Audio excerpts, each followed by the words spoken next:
All right. Look at her. The great Elaine Stott. How are you doing this fine day? Doing good. So, I'm doing all right. here's the introduction. Elaine from Kentucky, mayor, queen of whatever. Oh, gosh, It's like it's like you don't even want. You're like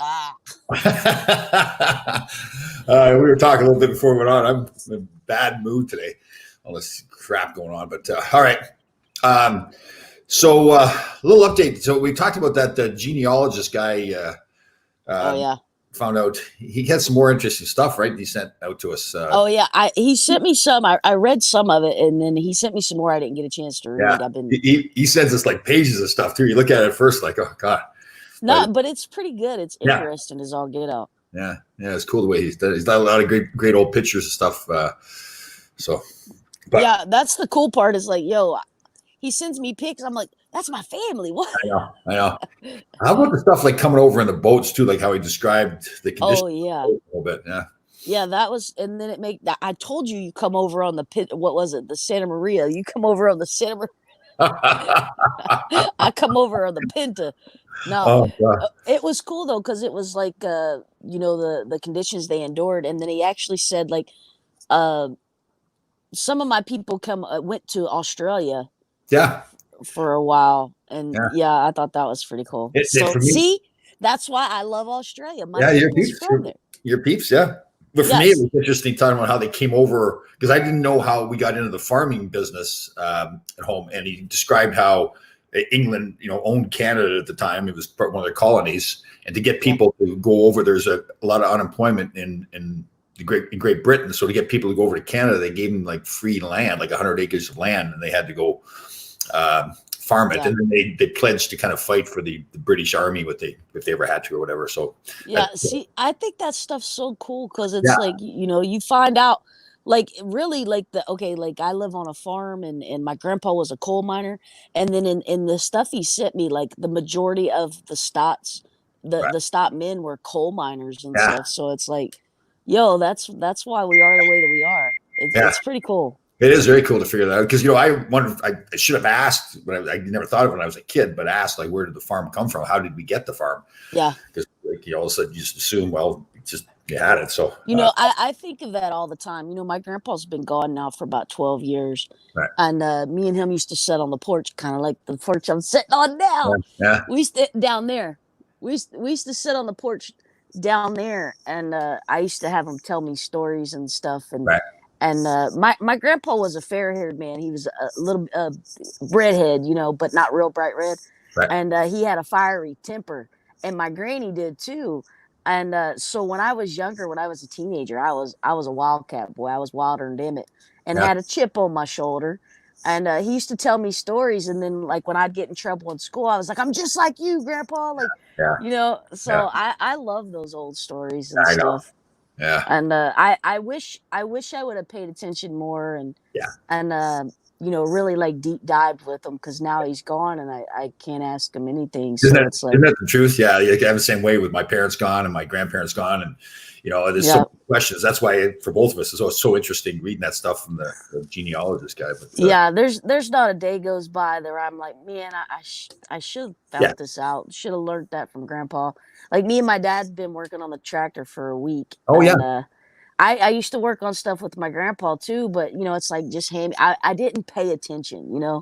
And so my dad's he shows me stuff, and I'm trying to pay attention and try to learn some things that way. yeah. But listen, we fired the tractor up last night, the first Nice, time. nice. Yeah. And after putting all the lines back on and stuff, the fuel lines, I already had some fuel pump leaks, but he hooked the line up. Man, that thing was leaking from Oh, everywhere. oh, So about 30 minutes of afternoon run, he got them all fixed except for two. When we put the fuel filters back on, there was two O-rings in it that didn't come in the kit. And so we was like, we'll just put these old ones back in and make do. That no, so he's gonna take it. That's what he's getting ready to do right now. He's getting ready to take it apart because he's got to get O-rings. That thing was like, it was like he turned a faucet on. They just and wouldn't then work anymore. once you get the new O-rings in there, that's fine. That'll stop the leaks. Yeah, well, that's what But the hope is. So he's gonna go get O-rings this morning. Um, but the engine was messed up. I mean, that thing had white smoke just rolling out the bottom of it. But Right. he fixed all that. We made gaskets, put gaskets on it, Yeah. because we couldn't buy them. He was able to buy one, but he ended up making like 10 different gaskets Yeah. because we just couldn't find them. So he put all the new gaskets on it. We had a lifter issue that was stuck and wasn't working. He fixed that. And then as he went, and see, this is what takes so long. It's because we literally tore the entire engine apart. Right. And when he was putting stuff back together, it'd be like, oh, this is broke, or this is messed up, or this. So we took the radiator off, and then the bolts were stripped out. So every time he'd done something, there was like 50 other things that he had to fix in order. So that's why it's taken so long. And finally last night we cranked it, and it ran really good. Just a matter of fixing leaks. That's pretty cool, though, right? I mean, Yeah. getting something old like that instead of throwing it away, fixing it up, and that's the old farm boy. Listen, Tom, when we tore the thing apart, I started thinking, I was like, oh my God, because we had parts everywhere. I try to like label stuff. I try to, because I got a bad memory, but my dad just throwed stuff everywhere. And I was like, yo, we're going to have pieces left over. Like this guy, no, but my dad, he is That's so good. good at that stuff, man. He throwed it all back together. Like he made tools because we didn't have right tools for different stuff. He made tools. He used the Wow. bench grinder. He tap stuff out. That's cool. Like my dad he's a really good mechanic.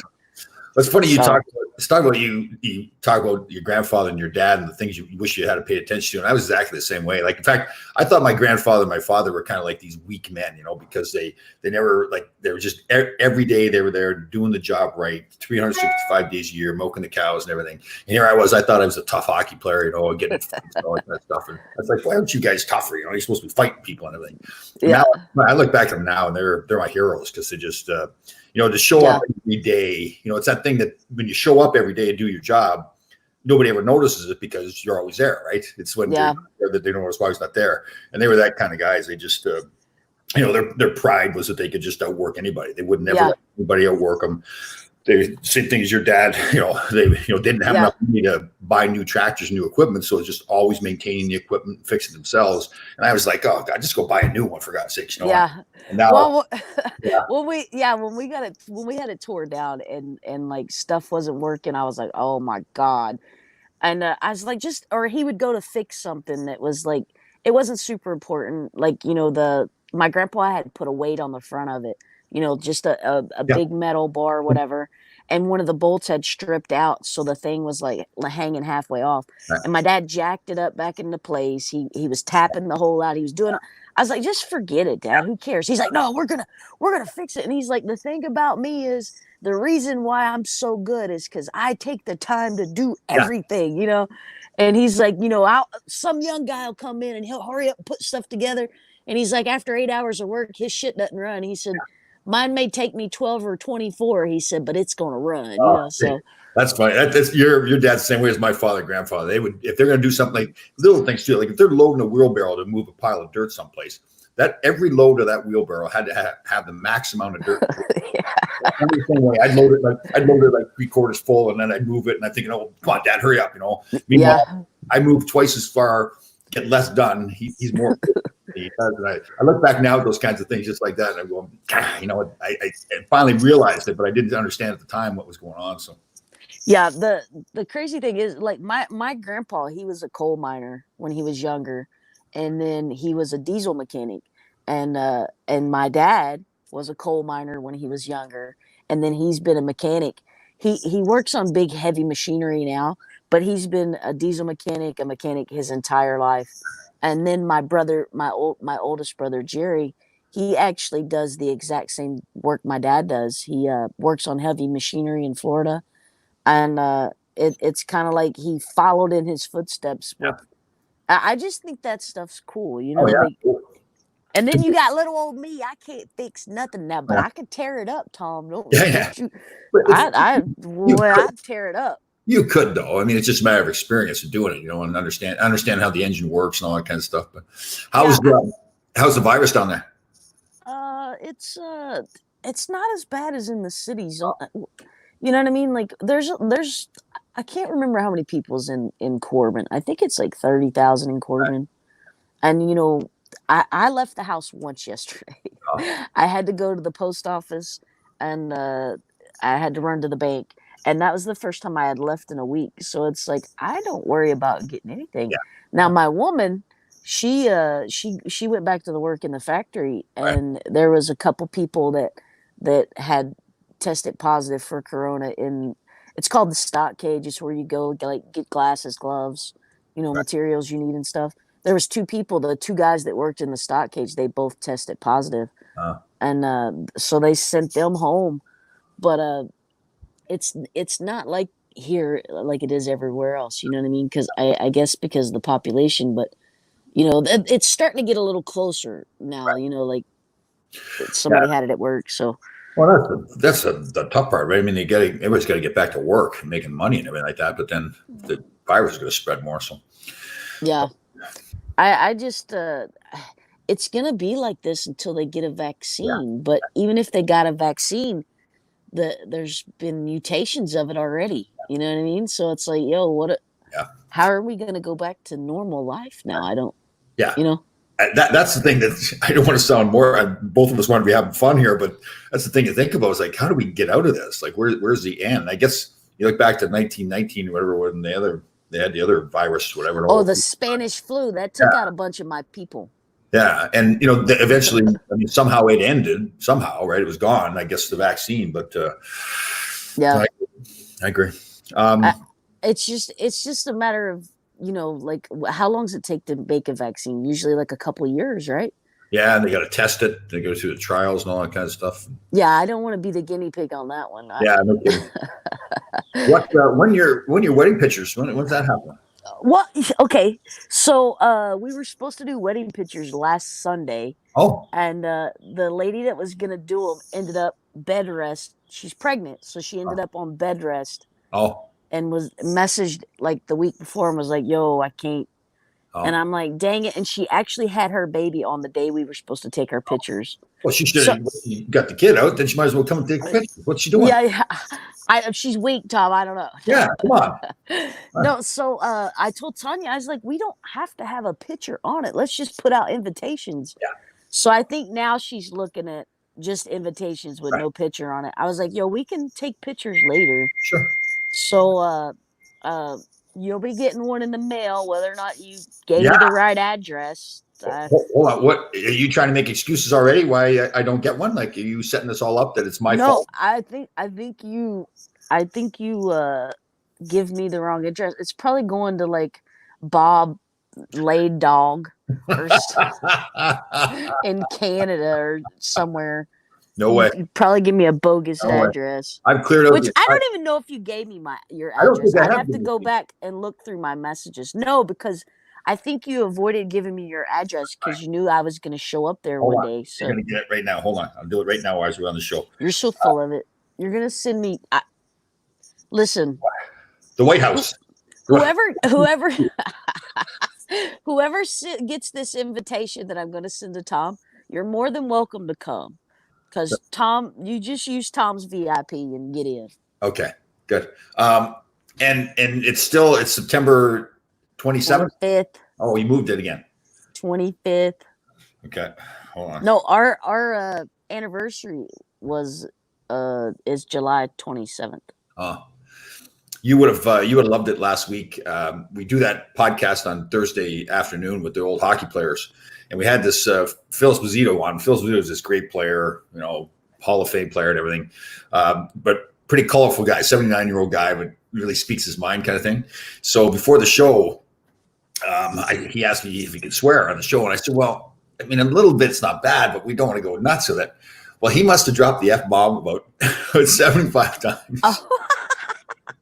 At one point, I said to him, kind of laughing, I think, maybe I can get him to stop by just say, pointing out the fact that he's, said it so many times. I said, Phil, you've set the record for the most F-bombs on my podcast.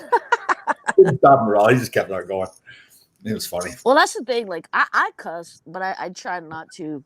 Yeah.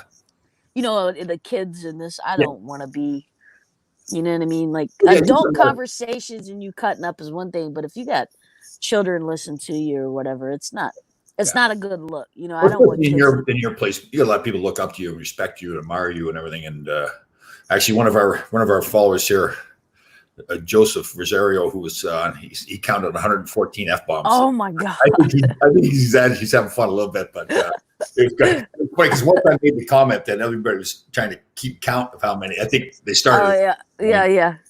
And That's hilarious. So he's a funny guy. He's a great guy. You'd love him. Like he was, like I said, he was retiring. My first year in the league was his last year. He retired, and he was great to me. He's this Hall of Fame icon in hockey world, you know. yeah. So he was really nice to me. Well, I think some of the most honest people in the world cuss like sailors, Yeah. you know, and you know that old saying. I firmly believe that because typically people that do that speak their mind, you know, and it's just I like I said, if you hang out with me, Tom, you know I'm a cusser. I think cussing like emphasizes what you're trying to say, but at the same time, I do try to refrain from it on occasion. Now sometimes I let them rip and don't think nothing of it, you know. So, but I have a lot of kids as fans. You know, I went to the beach in North Carolina when I was supposed to go to court, which was canceled, by the way. I didn't get to straighten it out. But anyway, and we went to the beach, and I met a kid out there, and he was just so into everything I was saying, you know. So I wanted to give him good advice, and me and his dad was talking, we were talking about Jeff, and you know Jeff's a cusser, and I was like, yo, you would never know that guy's a cusser like he is. Yeah. And I said, you know, when he's on television, so you don't want to show that side of things. I said, kind of like myself, you know, I cuss, but I try not to do it in front of the youngins, and the little one was there. And then, you know, we was talking about game and this, that, and I told the little kid, and he was like, I just loved how you played. You know, you were just yourself. And I said, well, listen, in life and anything else, you should always try to be yourself. It's the most important thing. And I said, you should always try to have a good time and make the best out of a situation. I said, now don't hold it against me when I go out there and I lie, cheat, and steal next time, because that's what I'm going to have to do to win. And he's like, oh, I won't, you know.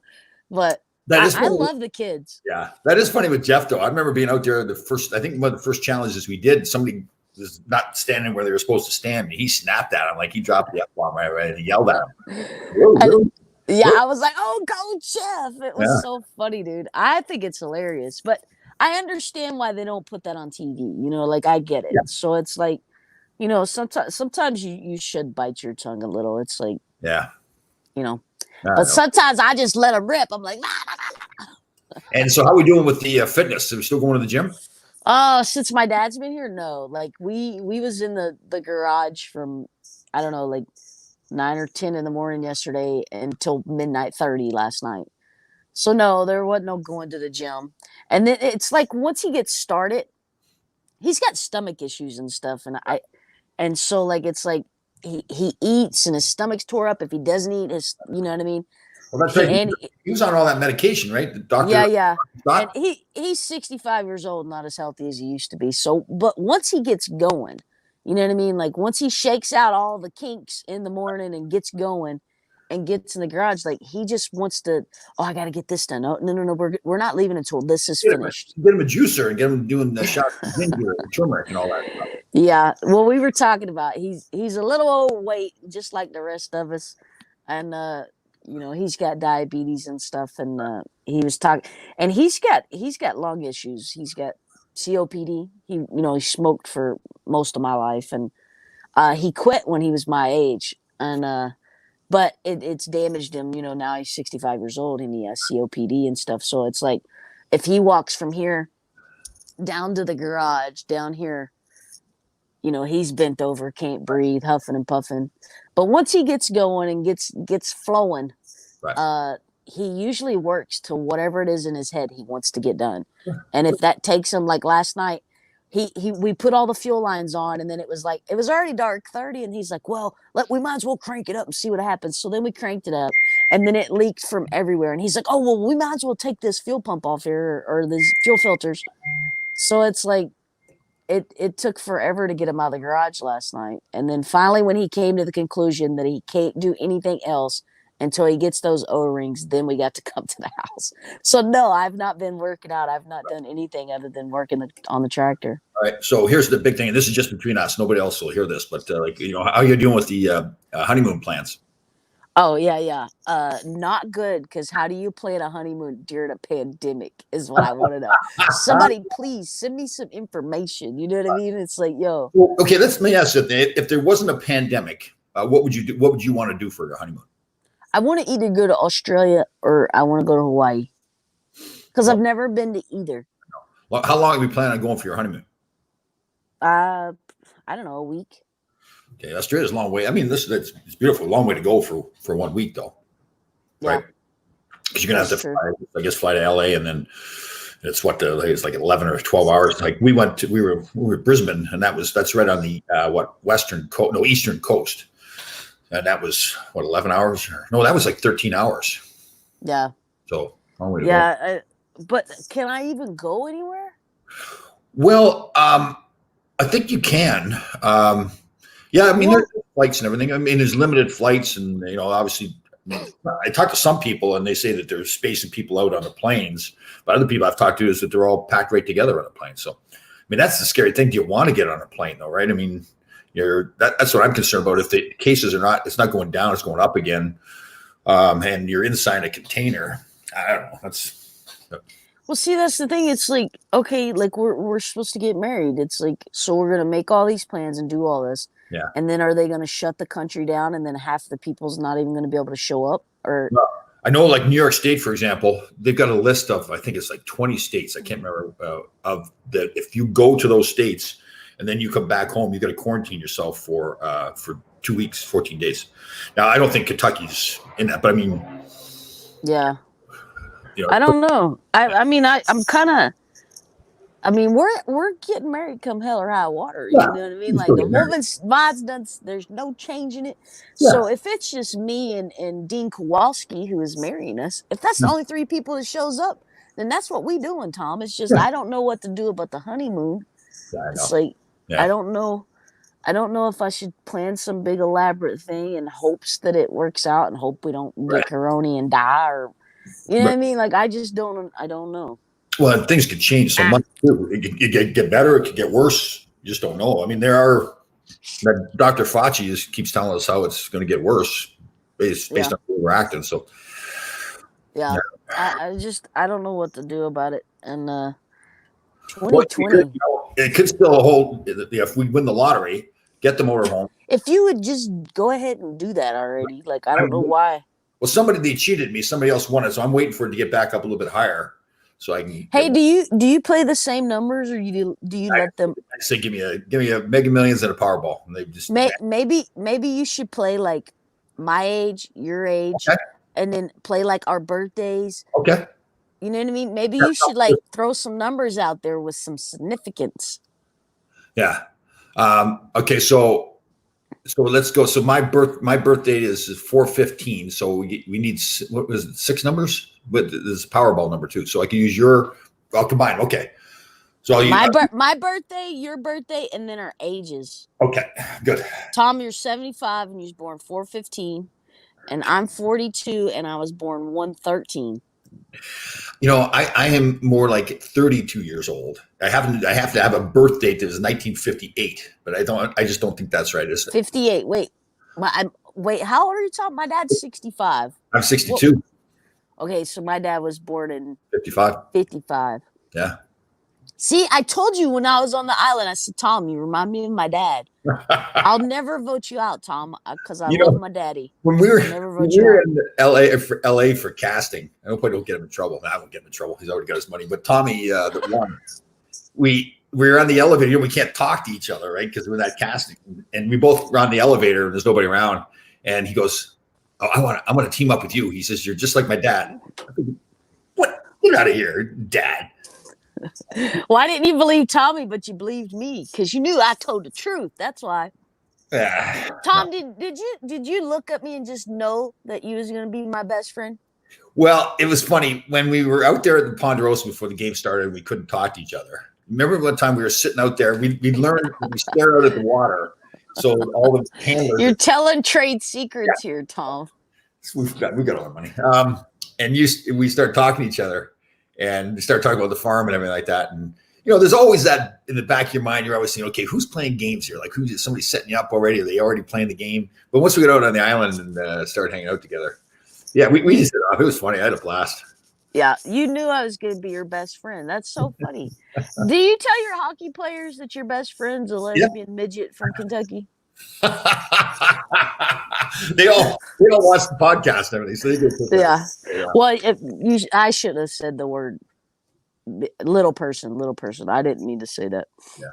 I take that back. I was just saying, like, I'm small compared to Tom. Yeah.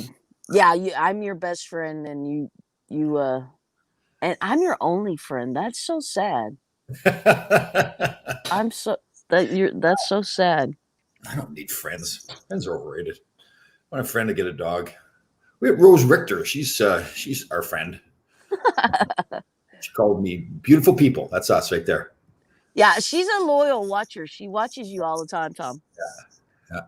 She's a big fan of mine, though. That's why she gets on here, not so much yours. That's why this is what I know. People that watch us, it's majority of them like me, and they just tolerate you. No, I think they kind of look to me for guidance and everything. They think like I'm such a good guy for putting up with all the abuse that I take from you and mistreatment and, the fact that you're like, you got a rap sheet as long as your arm. I'm reformed, though, remember? You're a reformed criminal. I'm a reformed criminal. Yeah. And I don't do bad things no more. No, you don't. It's like when you're young, you do stupid things, and you're like, I don't care what anybody says. And then when you get old, you learn that you just shouldn't do certain stuff. So I don't do things like that no more. I don't know. It's funny because I'm writing a book with I've got a ghostwriter help me with a book, and I go back. Wait, have you talked to him? He's almost done mine. He got tied up. He's going to do your book. That's right. Yes. He's the same one. What's the title? What are you going to have a title for your book? Mine is, I don't know. Amazingness. Amazingnessful. I don't know. I don't know what the title's going to be. But Tom Laidlaw's friend. That's what it is. What's the name of your book? True Grit Life. Is that the name? Yeah. See, mine's more of an inspiration. Yours is like a put you to sleep story. Mine's more like a lift you up. So yours is like a bedtime. Like if you really want to get a good nap in. No, it's all about. I got one chapter there on the empathy. I was showing people how to be empathetic. You're full of it. You're so full of it. Yeah. So you talked to him? See, I've not talked to him. Yeah, he's been busy. He actually owes me a chapter. Actually, the final chapter of the book, because of all the pandemic and everything, being at home. He teaches too some classes and everything, so he's been busy. But we're almost done mine, so then you're next. So, yeah. Oh, well, I just hadn't talked to him in a while. We have those. I tell stories, and the dude just writes stuff, and we haven't done it in a while. Life and Times of the Biscuit. Rose thinks it should be called Life and Times of Biscuit. That's awesome. That's a great name. Well, you're gonna tell everything, like all the crimes you committed and everything like that, or is that gonna be like the police be on your doorstep? Yeah.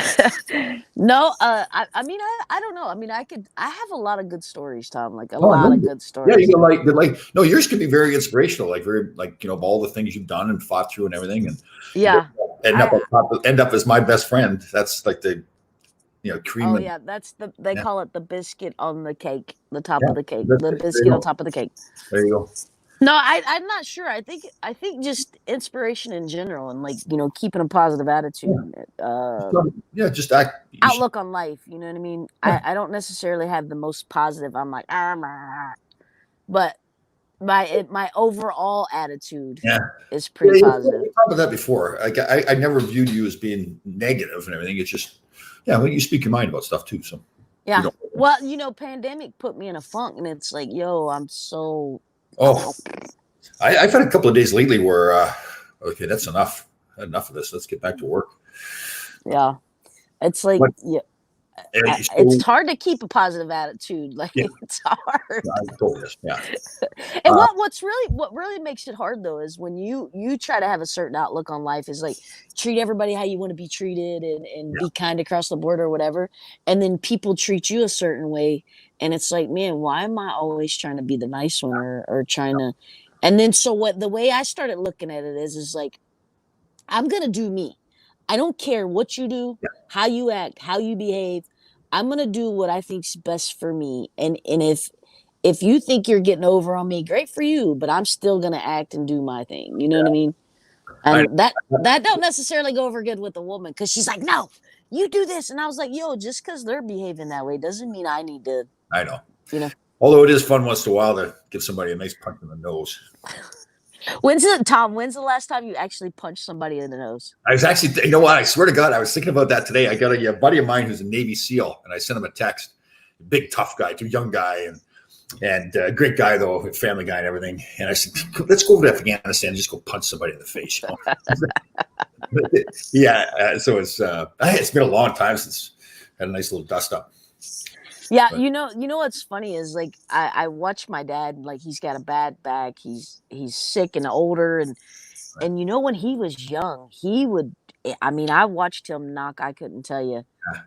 Yeah, then we listen, I'll tell you a real quick story. So we was living in a trailer park. I've lived in a trailer most of my life. That's part of the reason why my goal is I want to move in a house, is because like it's like I just want to own a home, you know. So anyway, this is a home, but I want to own a house. Well, anyway, so I lived in a trailer up Browns Creek, which isn't far from here, and my neighbor, his wife came running down to the trailer, and she was crying, screaming. Her husband had beat the tar out of her, and she's like beating on the door, let me in, let me in. And so my dad opened the door, and she come running in the house. Well, here come her 6 foot something husband, drunker than damn it, come down there. He was drunk as Cootie Brown, as we call it. Come running down to the trailer, and he's like, "Where's my wife?" And he just busted up in the house, right? ooh. And my dad's only I don't know, 5'6", He's a big bear, 5'7". Yeah. He's not a tall fellow. And when he was younger, he was itty bitty skinny thing, but he was ripped up. He had six-pack muscles, you know, whatever. Right. And so he was like this. He's like, listen, listen, buddy, I'm telling you, you need to leave my house right now. And he's like, I ain't going anywhere, la la la. And he's like, buddy, if you don't get out of my house, you know. And he told the guy like 15 times to get out. They were standing in the hallway of the trailer, and the guy went forward like he was trying to come in to the house because all of his kids are there and stuff. And my dad's like, no, sir, buddy. You ever watch Mike Tyson's Punch Out? Yeah. Dude, my dad jumped up and hit that dude in the face. It knocked him cold out, clean out with one punch, and he just fell out. And my dad's like, but I told you to get them out of my house. You know, you ain't doing this around my kids. Like, dude, I watched him. Like, he was like, my dad's a badass. That's cool. Basically. And my uncle tells me stories. You know, we was talking about that earlier. My uncle tells me stories of when they were kids. And like me and my grandpa before me, my dad had a bit of a chip on his shoulder, and he was a smaller guy. And my uncle he's a big tall guy.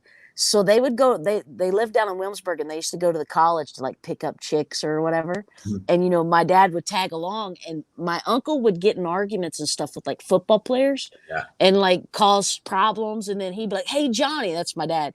He'd be like, hey, Johnny, this guy said, I don't know, he would make something up. And my dad would just come start swinging fists. Like he said, I took dad with me. He said, I would have a blast. He was like, this guy would say something to me. I'd say, hey, Johnny, you know, and my dad would run over there. And that's fine. That when I was like 6 or 7 years old, in Canada, they take the ice out of the hockey rink and they play lacrosse in that. It's called box lacrosse. So after a game one time, my mother had taken me to a game. I must have done something to some kid on the other team. I had a soda in my hand. He came over and knocked the soda out of my hand. He wanted to fight me. I'd never been in a fight before. So I just stood there, didn't know what I was supposed to do. Kid walked away. I thought everything was fine. So we got her to the parking lot. My mother was tiny. Like she was like 5'4", whatever. Really that quiet farm woman, you know. Yeah. Never hardly at all. Got out to the car. She took a look around, make sure nobody's around. She says, if you ever let somebody do that to you again, I'm going to kick she used another word, the crap out of you. Yeah. And I'm looking like, oh my God, like, you know, that's probably the first time my mother ever spoke to me like that. And she probably never spoke to me like that ever again. Like she did not want her son getting picked on, you know? So I turned into like the little animal getting fights all the time. she actually, she passed away. She went through about 5 years of fighting cancer. So it was awful, but it was kind of good in that you got to say goodbye to her and tell old stories and stuff. And she tries to say that she didn't say that, but she said it. Like it's almost like she started me being this little animal getting fights all the time. I regretted it, but it was a great lesson. Yeah. Well, that was part of it is like, you either stand up for yourself or they're just gonna keep on doing it. Yeah, keep on picking on you, keep on. Yeah. And you know, like my dad, he would just, if somebody said, "Hey," and he's like, "What, you talking to me?" You know, like he's little bulldog is what I Especially call it. when you're a smaller man, right? I mean, sometimes the size will intimidate people, but it's smaller Yeah, men. well, that's what I was saying. My uncle would say there'd be a football player and they're 300 pounds. You know, dad took his chair or was talking to his girl or something, you know, and the guy's like, "Hey," you know, and my dad's like 5 foot, whatever. And he's like, "Yo, my uncle knew what was coming though. That's the funny part is my uncle would do it on purpose because he knew how much of a badass my dad was. So my uncle said he would just go instigate fights just to watch dad. And, you know, because my dad was like, you know, ain't nobody calling me a chicken kind of guy. So he would just throw down. So I think it's Probably funny. problem with me was like I got really cocky with it too. Like I thought I seriously as I got into my teenage years, I really thought like I was the toughest guy on the planet. Like I thought there's just Oh, really? yeah. And actually, when my father sold the farm and became a firefighter, all the firefighters would come over and hang out and drink beers. And we had a ping pong table in the basement, so I would play ping pong against all these old firefighters. And if I was beating them, I was really getting cocky, you know. And one time I was getting cocky like that with my father. He says, one of these days, somebody's going to kick the crap out of you. And I hope I'm around to watch it happen. Like, he was dead enough, you know. Like, his son was just, and it was my fault. I wasn't acting. I was, you know, that young guy. You know, I remember when I went to college, Muhammad Ali, when he was in his heyday, came up there for some sparring match or some exhibition or something. And they had me working security. And I remember when he walked by me, I swear to God, I was thinking, I'm going to sucker him. Like, I wanted to fight Muhammad Ali. Really?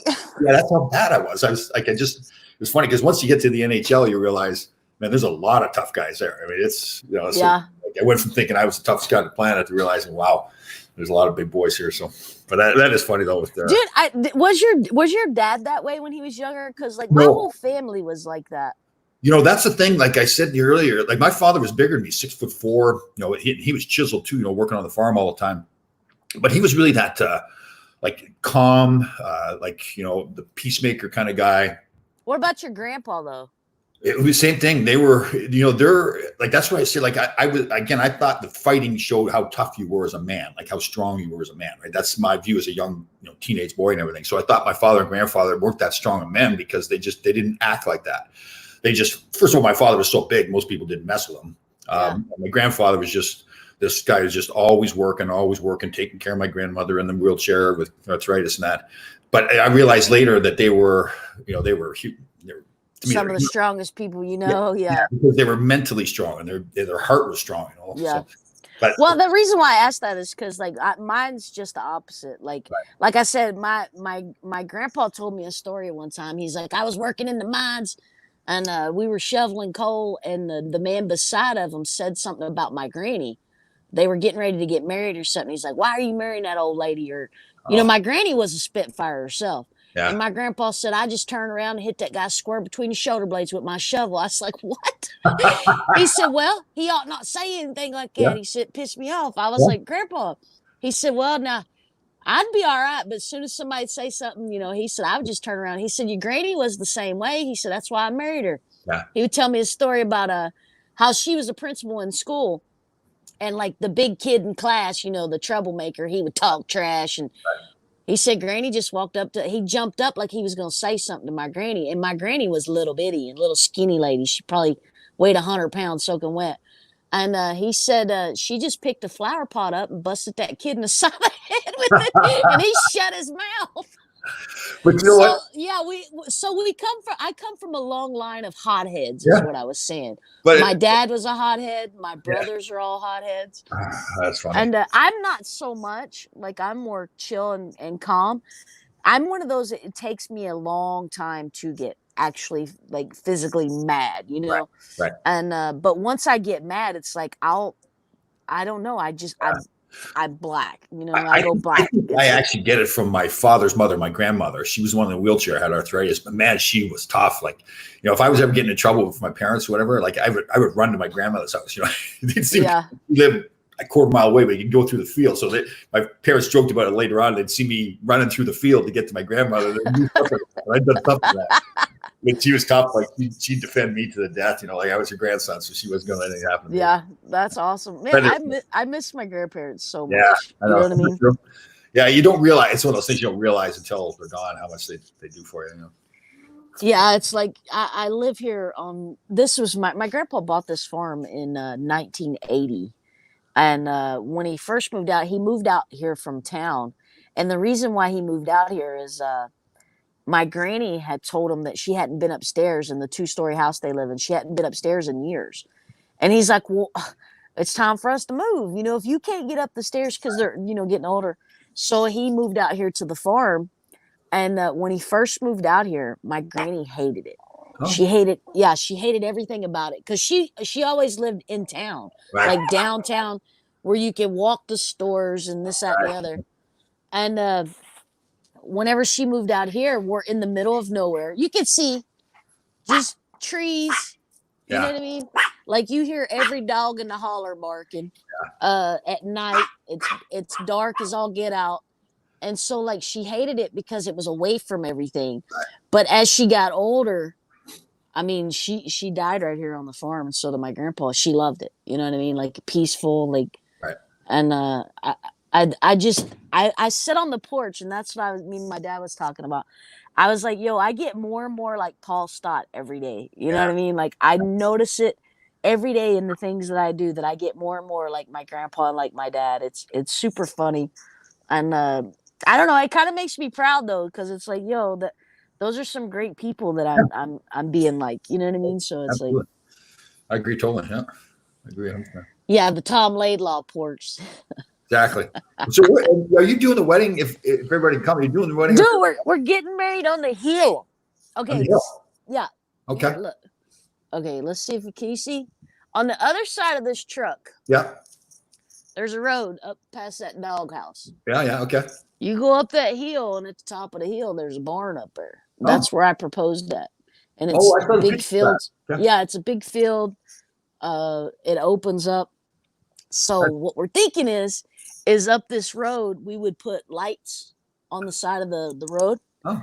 And do like haul people up top and either like I don't know, my dad was joking around. He's like, we'll get some horses and hitch the wagon up, and then Tanya's like, oh, that's so I don't know if he just gave her an idea. How far is it up the hill? Not far. It's like you can walk it, right? Dude, if you was to walk out the Ponderosa door and walk to the edge of the end of the dock, that's how far it is. Okay. That's just not bad. No, it's not far. Maybe get a hay wagon and I'll drive the tractor. Well, I have a wagon. We would just have to put seats in it. But I don't know if we're gonna do all that. I have a razor. I just thought, yo, let's just drive people up the hill, and we'll just put some bales of hay on the wagon. Have people sit on the bales of hay. Yeah, I mean that's what my girlfriend was thinking about. She was like all excited. I'll drive. Let me drive the tractor. No, she told my dad he was going to haul people on top of the hill. Oh, come on. She talked about she wanted me to go to my neighbor's house. My neighbor's got horses across the road. Yeah. She wanted me to go to my neighbor's house and borrow some horses. She's got all kinds of ideas, bro. I don't even know how it's going to go down. And I can see me driving the tractor with a hay wagon there with some bales of hay on there. With your straw hat and your big step on the gas real quick there, and Christian will go flying off there. Christmas coming. Her and Drew's coming. Right. As long as everything's works out. But it should be cool. We was gonna do it in a venue downtown, but they're like, "Yo, you can only have so many people," and I'm like, "Screw it, we'll do it here at the house, and as many people as I want can come." What's the situation for hotels? Like, is there a Hyatt there? Like, there a Hyatt? No Hyatt. A Motel 6. Motel 6. No, we ain't even got a Motel 6. There's a couple hotels. I was trying to figure out because my friend asked me the other day. There's a Holiday Inn. Nice. There's one that I wouldn't recommend staying. And then there's rented by the hour. You pay by the hour. Yeah, But there's one. I think it's called Country Suites. There's one that's pretty nice. I got to. That's on my exit. That's on my exit. If you go north, like you could stay in some. There's some nice hotels you could stay in. If you go north about 20 minutes, like 20 miles or something like that. So, but then there's no. Tom, just listen. I was telling somebody, who was it? I was talking to I think who was it? Oh, I was talking to Nick Wilson, and I told Nick, I was like, "Yo, we're just gonna have a redneck style. Y'all, you bring your tent. Oh, yeah, okay. We'll throw some tents up because I got 100 acres, yo. You could literally go in the woods and I wouldn't see you. You know Okay. what I mean? For weeks. So it's like I wouldn't even know you was there. All right. Maybe I'll rent a motorhome for a week and drive out there in the motorhome. Dude, you could totally plug up just like you ever watch that Chevy Chase, Uncle Eddie? Oh my God, you're Uncle Eddie. Yeah, you're Uncle Eddie. Oh, that's funny. That would be fun though. You know Oh, what I be mean? blast. Let's stay right there. There's no alcohol. You're not bringing any alcohol, are we? Yeah. Is it- See, I'm gonna have kegs. Oh, okay. It's okay. It's like, yo, let's just go full out redneck. Let's have kegs and we're having barbecue. Barbecue. We're Yeah. having like healthy, like turkey meat and all that kind of stuff. And kale, some sweet potatoes. No, I'm talking we're gonna have us some barbecue, some corn on the cob. I don't know what else. I don't like know the what corn on she's the cob. ordered. I like the corn on the cob idea. Oh, Your man. teeth might fall out, them falsies. No, those are in there good. The new ones are better than the old ones. The ones that are the original ones. Those Oh are, yeah. Now you can bite through steel, right? Yeah. So stupid. I got good teeth. I had good teeth to start with. My mother she used to make me wear this mouth guard that was right over top of my mouth, and I was so embarrassed by it. All the other kids were taking them off, and as you got older, she kept making me wear it, and I begged her if I could take it off when I was playing hockey. So I took it off one day, and first shift, I got hit in the mouth with a stick. And so the one tooth, it pushed it all back. It's one of those things that came back into place, but it cracked it and everything. So over the years, it got more and more brown. I didn't realize how bad it had gotten because it just over time it got more brown. I look back at some of the old pictures; it's like I'm chewing on a piece of wood or something like that. I'm surprised you have all your teeth though. Like that you had all your teeth when you played hockey. Did you not ever get any knocked out? No. I thought actually I broke a couple open beer bottles when I was in college. That was really intelligent. Actually, when we did our interview with Proby there, the little guy, Mr. Dimples, they asked me about my teeth and because of the hockey player, and I said, "Oh yeah, stupid me. I was biting beer bottles and opening them up." And so then when I went back to the next meeting with all the producers, remember, and they had, and they give you. Did you open a beer? No, they handed me an open beer. Who's the lead producer? He's pretty funny. What's his name? He's I don't know. He handed me an open beer anyways. He says, "Listen, I hope I didn't insult you in any way." And it's like, what do you mean insult me? What are you talking about? He says, "Well, I know you like to open beer bottles with your teeth, So they must have thought that was pretty funny. So yeah. They tell us I figured they I told them I'd done judo and they're like, "Oh, could you do a move?" And I was like, "Yeah, I could throw somebody in an armbar or a choke." And they're like, "Okay, come here, Will." And they had Will come over and I put him in a freaking armbar and then you know what I mean? So like they had me demonstrate. Like I was on the ground. Oh, is that right? Yeah, doing arm bars. And I done it for the producers. I think I done it for Jeff. And then it's like, yo, I was just putting people in arm bars left and right. And here it is. They open your beer for you. Like they should have made you chew that off. You know? So here's one of my old teammates here, Ron Greshner. Now Ron Greshner is like he's getting a little, he's older than me. So his mind really isn't working too good. So just bear it with me. Like he doesn't really remember his own name sometimes. And everything. So he says, "Can you do us all a favor?" And the next one is, "Please keep him." So well, even Australia returned them. So it's like, yo, they couldn't wait to get rid of me. No, and see, I'm surprised America let him in here. It's like, yo, we need to ship Tom back to the Maple Leaf. Well, make America great again. That's what they wanted. Part of the deal is like, they begged me to become a citizen. Putin had to move to America. It's like, dude, you look just like Putin. I know. swear. It's so funny when people say that to me. They actually, I think it was at my son's wedding a couple of years ago. They were joking around about that, how I look like Vladimir Putin. Actually, I did the speech the night before. You should learn a Russian accent.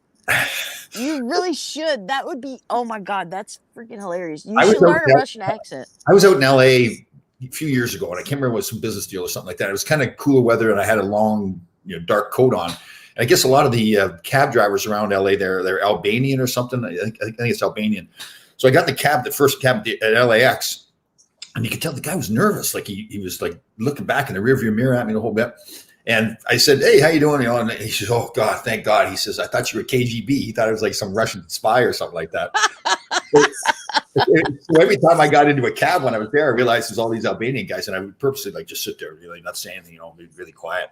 And the quiet was just the cab was quiet. Dude, if you had a Russian accent and you had said something in Russian, or like, you know what I mean, that would have been. I should do that. I should learn some Russian, just some basic words like "take me to the office." Yeah, something. You should learn how to. You should. Well, just learning how to speak in general would be good, Tom. But if you can learn how to speak in Russian, that would be amazing. Like when I got tested for Survivor, the doctor said to me, did the psych test. He goes, "Tom, you are an intelligent man." He said that to me, and I'm going, "What? What kind of test did you give me?" I asked him for this because I wanted to see how smart I was. Because I always say I'm not that smart. You know, it's like I would like to know what the actual number is on my intelligence. Right. Where do you think it is? Probably in single digits. No. I don't know. Like, how do they score that? Like, what's it? How does it? I don't know. I just know how intelligent. You should Google that sometime, Captain Google. Okay. You know what else we got to do? We really seriously got to get working on our Christmas carols. Before you know it, it's going to be Christmas time. We won't have our Christmas carol ready to go.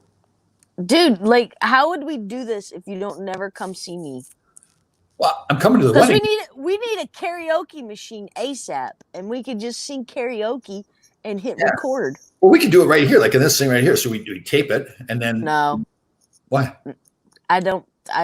I can't perform in front of a live audience like that. I need practice, Tom. Sing with me now. Jingle bells, Santa smells 90 miles away. Where did you get this from? Who told you this? That's not how the song goes. It's not? That's the way I've always sang it. What was it? You said jingle bells, Santa smells 90 miles away. How about when my grandma got run over by a reindeer coming home from our house Christmas Eve? Do you hear your voice? Oh, beautiful. It is. I think it gets better. It's getting better as I gotten older too, my voice. Yeah, kind of like your looks, right? Yes, that's happened too. I've gotten better, more intelligent. Yeah. I don't know how that happens. It's like a medical miracle or something. No. All right, so let's so things we've got to do. We've got to figure out your honeymoon, but we really can't do anything about that because of the pandemic. Got to get going on our Christmas carols. The tractor's getting fixed. So things are getting we'll be mowing this week. We'll probably be mowing I don't know about today. It looks like it's gonna rain. It's overcast, but hopefully we'll be mowing tomorrow. So but we gotta fix the bush hog. I broke the wheel off the bush hog, so he's got that to do next. But tomorrow we should be bush hogging tomorrow. I should get my fields mowed within the next couple of days. So I'm super excited. Oh, here's what to check. Oh, I can't say this one. Deck the halls and that. Yeah. No, don't say nothing super bad, dummy. That was Ron Greshner. See, that's how limited his mind is. Ron Greshner, that's my former teammate. He's like he's a great guy and everything like that, but he's one of those guys, he kind of forgets his name a lot of the times, wanders around the house, forgetting where he's supposed to sit. That's kind of like you pretending you with your paper mache friends, you know. See, I moved you away from all the politicians. I care about you too much. I didn't want you to be around those people anymore. So that's good. Yeah. I'm over. All right. So we should get ourselves a guest for next week. Who do you want? Let's call Proby and see if he'll come on. He's got nothing else to do. Yeah. Jeff ain't gonna talk to us. You crazy? Why not? Who do you want to holler at? We can holler at somebody. Well, we could get Lauren, see if Lauren would come on with us. She's super busy right now, though. Let's try to get Proby. Let's try to get the little guy, Mr. Dimples. Well, you message him. I ain't messaging him. All right, I'll get him on. Get him on the show. I'll lie to him. I'll tell him that we're going to pay him or something. No, hey, just tell him I'm here. He'll probably show up. Oh God! But if he comes on, don't get all mushy and try to hug him through the cameras and don't hug the computer or something like that. Yeah, I hear you. Yeah. All right, go get him. Take care of your dad. All right, we'll see you later. See you next week, everybody.